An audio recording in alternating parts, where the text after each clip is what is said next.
It is another beautiful day out here in southern Idaho. Today we're going to be comparing two very good, very popular pistols.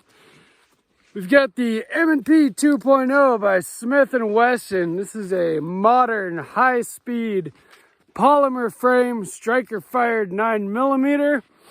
And we've got old school cool, the 1911 45 ACP, all metal construction.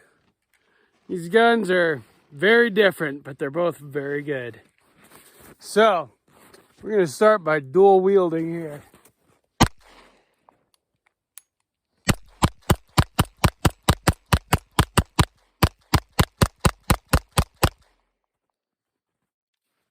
You can see right there, one has a much higher capacity than the other. Welcome back to Sawtooth Tactical. Thanks for joining us this week. Today we are comparing two pistols that are different in a lot of ways, but also similar in certain ways too. So we're comparing the modern striker-fired polymer-framed Wonder 9 with the classic, century-old 1911 in 45 ACP. Now, a lot of people have done videos, comparing a Glock 19 to a 1911. This is kind of like that. I'm using a Smith Wesson M&P 2.0 for the comparison today for a couple reasons. For one, I don't own a Glock. And for two, it's a full-size pistol, which is closer in size to the 1911. 4¼ inch barrel versus a 5-inch barrel.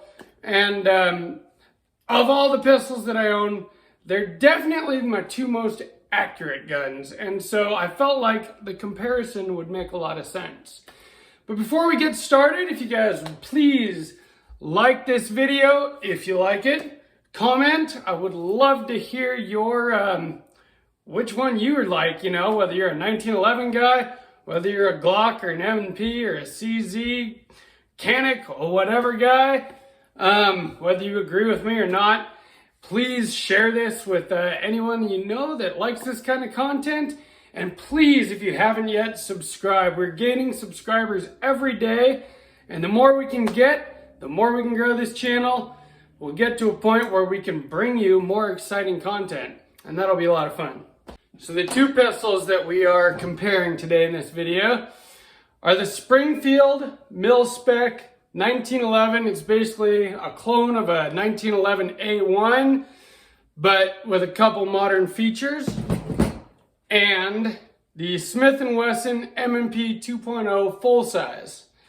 So I chose these two pistols to compare today because they are both full-size pistols. They're both very accurate, very high quality, very reliable pistols. But they're different in a lot of ways. And so you might want to get one or the other depending what you're looking for. Or if you're like me, you probably want to get both. Because let's face it, you gotta have a gun for everything that you want to do with one. And these do they do a lot of the same things, but some of them do something better than another one. Maybe the 1911 is more accurate. Maybe the Smith & Wesson has more capacity. There's a lot of other things we're going to get into as well. But to start, go over what each one of these is. So if you don't know, 1911, this is the original size with the 5-inch barrel. It's got a 7-round capacity. Shoots 45 ACP, and which is a big 230 grain bullet, and it packs a punch. 45 ACP has a lot of power behind it, but because it's so big, you can't fit a whole lot of them in a magazine, at least in a standard 1911. So it's got a 5-inch barrel. The thing about the 1911 is it is all steel. So it's got a forged steel frame, forged slide. It's got a stainless steel match grade barrel in this one. It's just a big, heavy gun. That's for sure.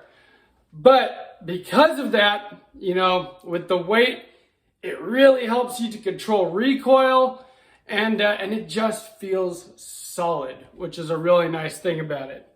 The other pistol we're comparing today is the Smith Wesson M&P 2.0 full size. This has a 4¼ inch barrel. It has a 17 round capacity of 9mm. Now, 9mm is a much smaller round. In fact, the most popular grain weight is 115 grain, literally half the size of a 230 grain 45 ACP, or at least half the grain weight. This is polymer framed, so it's much lighter than a 1911 is, being that it's not all steel. But you get, with a pistol like this, it has features that you don't get with a 1911. So we're going to go into all that. I'm going to go through each one of these, kind of do a little comparison, and by the end of the video, maybe we'll see which one you all think is better or makes more sense for you. 1911 shoots 7 rounds of 45 ACP. It's a big, slow bullet, but it packs a punch.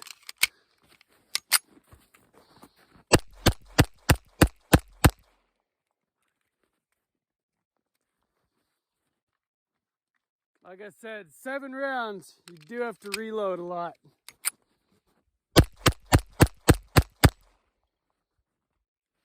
But god damn, is it a fun gun to shoot. So, M&P 2.0, like I said, modern, striker-fired polymer pistol. You get 17 rounds in this one of 9mm. It's a smaller, faster round. But man, it's nice to have that capacity.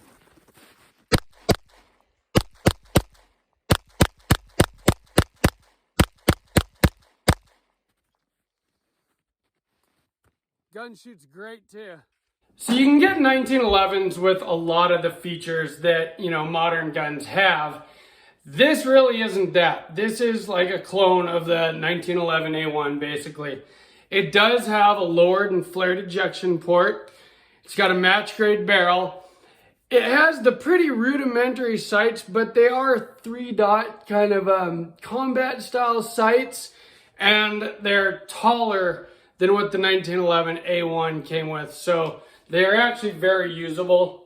But they're just not dovetailed. They're not something that you can change out super easily for, night sights or something like that. This one has the basic grip safety. It doesn't have the extended beaver tail. It's got your standard tang hammer there. Standard short pull trigger, and your thumb safety just on the left side. It's a very basic 1911. Now I've changed out the grips on it just to make it look a little prettier, but it's a very basic gun for sure. The thing about the 1911 is it is a hammer fired gun and it's single action. That's my favorite thing about it. So the trigger does not pull back the hammer for you. The only way it can fire is if the hammer is already back, whether cocked or if the slide is just reciprocated. And because of that single action, you get an extremely light, short trigger pull. Let's see. Drop the mag out of here. And very, very short reset, which is really nice.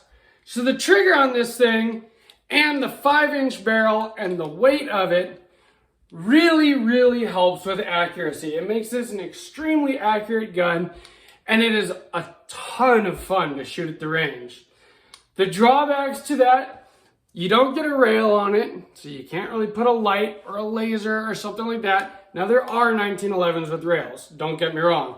This just isn't one of them, and a lot of them don't come with rails. It has pretty basic sights. It has a grip safety, which a lot of people are not into. In fact, a lot of people are not into the thumb safety.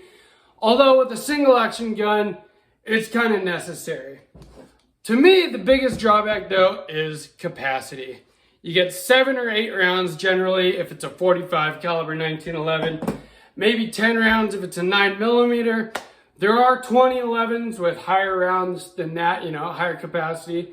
But you're gonna spend thousands of dollars for one of those. You can get this gun here for, between $600 and $700, depending where you find it. Now, as far as capacity goes, you can get things like this. This is a Pro Mag 15 round extended magazine. But this I've found to not be very reliable. This gun has never failed me except when running this Pro Mag. You can run it with like 13 or 14 rounds just fine, but you load it to capacity and sometimes it doesn't like to feed that first round. So there's that. But honestly, the gun just feels amazing. And one of the things about a 1911 is the classic look. It's a very classic looking pistol. It just, there's something about 1911s, and we'll get into that in a minute. So, out of the 1911 today, we're shooting Blazer brass, 230 grain full metal jacket ball ammo.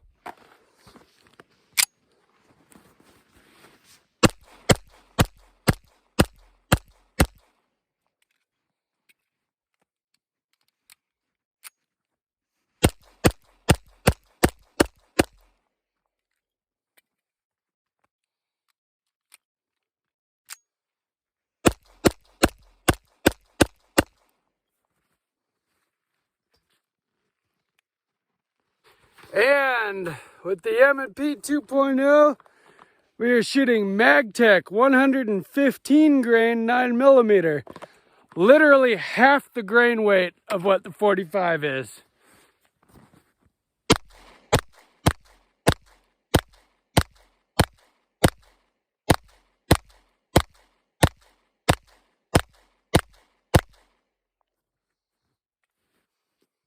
So, the gun that we're comparing that 1911 to is this, the Smith Wesson M&P 9 M2.0, 9mm, full size. It's got a 4¼ inch barrel, polymer framed, 17 round capacity of 9mm, which is huge, and you can see why. So, this is a 45 ACP, this is a 9mm. There's a very big difference in size between those. Now, 45, you hear people, there's a lot of things that people like to say about this that are people that don't believe in the 9mm. 45 has that knockdown power. I carry a 45 because they don't make a 46. The 1911 has won 2 world wars, all that kind of stuff. But you know what? There's got to be a reason. M&P stands for military and police. And this gun right here is in the holsters of a lot of law enforcement and military in this country and around the world. And even the FBI has chosen the 9mm. Now, years ago, the 9mm wasn't a really powerful cartridge, but with modern technology, modern powders, and the different kinds of hollow points that they've developed, 9mm is a very effective cartridge. So you're going to hear from a lot of people, that 45 is better than 9mm. But personally, I would rather have 17 rounds of 9mm than 7 rounds of 45. Capacity is king in a lot of situations. Now, if you did have to use one of these in a life or death situation, you're probably not going to need 17 rounds. I hope not. That's a really bad day if you do. But it's nice to have that just in case. The 1911, I love to go to the range with that gun. It's just a fantastic shooter. It feels good. It points good. It just, it's a really, really good shooting gun. And although people say things about 1911s not being reliable, I have not found that to be the case. But when it comes to reliability, Glock, M&P, these are known for reliability. This gun has never had a malfunction. Not a single failure to feed, not a failure to extract, failure to fire. This gun has ran absolutely perfectly since the day I bought it, and I've put a lot of rounds through it. it also carries a lot of rounds. 17s. You'll see from our shooting footage today, you have to reload 3 magazines with the 1911 to shoot as many rounds as you get with 1 magazine in this pistol. So that's really nice. You also get a full Picatinny rail up front on this thing, so I can keep a light on it. So this is a great self-defense gun, or a great home defense gun, excuse me.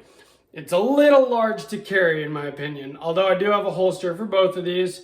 Not my choice to carry, and that's why I'm comparing these two. These are more, they're just bigger guns. So this is, like I said, considered full size. They do make a 5-inch version of this. I have the 4¼ inch version. But it's got just a ton of modern features that are really nice. These sights, it's got the 3-dot combat sights. They're easier to pick up and use than the ones on this 1911. Picatinny rail, you can put a light on it. So this sits in my little bedside quick access safe. And although this is the gun that is designed for home defense, this one's gonna be a lot easier and quicker to get to. I can keep it safely locked up, but able to access very fast, which means that this is probably gonna be my first line defense if I ever do have someone trying to break into my home in the middle of the night. Being able to put a light on it, that's a necessity for home defense. So the polymer frame makes it much lighter. If you take these two pistols, put them in your hands, both of them are empty right now. This one weighs a lot more than this. All steel, polymer frame. Now this does have a metal chassis inside this polymer frame that helps to keep it from flexing and stuff during firing, but it's much, much lighter than the 1911, that's for sure. One thing though about the striker fired pistol, you're not gonna get a trigger like you will on a 1911. With that, single action, short, light trigger, it is just a joy to shoot. This thing is really fun to shoot too, but if you notice, first of all, you have this hinged trigger design because there is no manual safety on a gun like this. You can get it with one, but I prefer not to have one. But if you look at it, you have quite a bit more take up there, and it feels a little bit gritty and squishy. It has a nice clean break. It's also, I've worn this gun in a little bit, so the trigger's better than it was the day I bought it. It's got a pretty short reset. It's a decent trigger, absolutely. And the 2.0 has a much better trigger than the original M&P. But it is nothing like the single action trigger that you get on a 1911. There's a reason that in competitions, people run 1911s and 2011s, and generally not these. But as far as, a usable gun, this thing makes a lot more sense for home defense. You have your capacity, you have the ability to put a light on it, It has a fantastic grip as well. So the grip on this thing kind of feels like a 60 grit sandpaper or something, but I don't care how wet your hands are, sweaty, whatever, it's cold, it's hot outside, you just have a great grip on this thing. And the other thing I like about it, it actually has the same grip angle as the 1911, which is the 18-degree grip angle. John Moses Browning got it right 100 years ago. That grip angle works very naturally for most people, myself included. So, a lot of these Glock versus 1911 videos, that's one of the big things is that, the Glock grip angle a lot of people don't like. That's not much, you can't really say one versus the other with these because they have the same grip angle. They both have pretty much the same sight radius as well. So when it comes to aiming down your sights, they both do a pretty dang good job. Both of them handle recoil very well. The 1911 is heavy and the weight helps with the recoil. But the M&P, I don't know, this is just a very soft shooting gun. It's really, really easy to get fast follow-up shots with this. Although, honestly, I do still feel like I can be more accurate with the 1911. And I think most people will tell you that. So depending what you're trying to do with your gun, if you're just trying to have a gun to go to the range and to have fun, nothing feels better than a 1911, honestly, in my experience. But if you need a gun to protect life and liberty, to protect your family, a gun for home defense, a gun that if you needed to, you could carry, modern polymer frame striker fired pistol, there's a reason that they're so popular.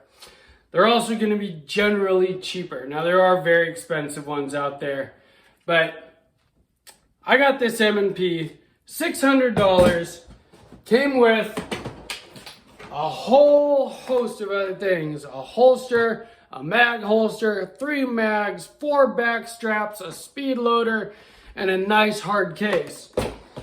This 1911 cost more than the M&P, and it came with this. So I had to buy extra magazines for it. Wilson Combat Mags. These are the ones I recommend. They are extremely reliable. They will make your 1911, as long as it doesn't have any problems, the mags won't give you any problems. So, you kind of get more gun for your money with something like this. But this feels like more gun in your hand than something like this. So it's hard to have an opinion on this. I really do love them both. This gun makes a lot more sense. It just does. You can, it's just designed M&P, military and police. It is what it is. It's one of the best pistols that you can buy. 9mm is a very, very effective cartridge. People talk about stopping power. A 9mm is going to stop a threat just fine. There's a reason that that's what most police, law enforcement, FBI carries the 9mm. And in fact, our military now carries the 9mm. But how many decades did they carry a 1911? This gun has been in military service longer than any other pistol. And that's saying something. Considering that this is a centuries-old design and that it is still one of the most loved pistols on the planet, there's a lot to be said for that. And as much as I love, and I do love this pistol, you just can't deny the sex appeal of a 1911. You can't deny the old school cool, the way it feels in your hand, the way it shoots. If you are taking your time and using your gun effectively, this thing is as accurate a pistol as you can buy, as you can shoot, as you can handle. It just feels good.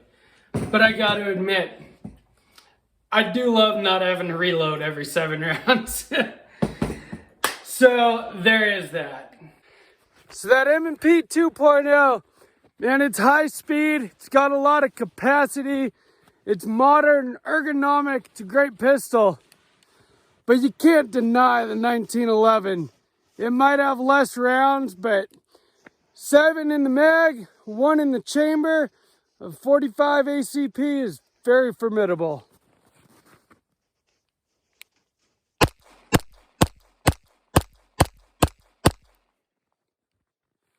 And it just feels great to shoot that. So 1911 versus the M&P 2.0, the Glock, the modern striker-fired 9mm pistol. One of them makes a lot more sense, and that's going to be the M&P, the striker-fired pistol. One of them is going to have a lot more soul. That's the 1911. It's kind of like comparing apples to oranges, but just about every channel has done it at some point. And so I wanted to give you my take on it. Now, if you're going to choose one versus the other, if it's going to be your only gun, if it's going to be something that you plan to use to keep your family safe, I would say go with the M&P.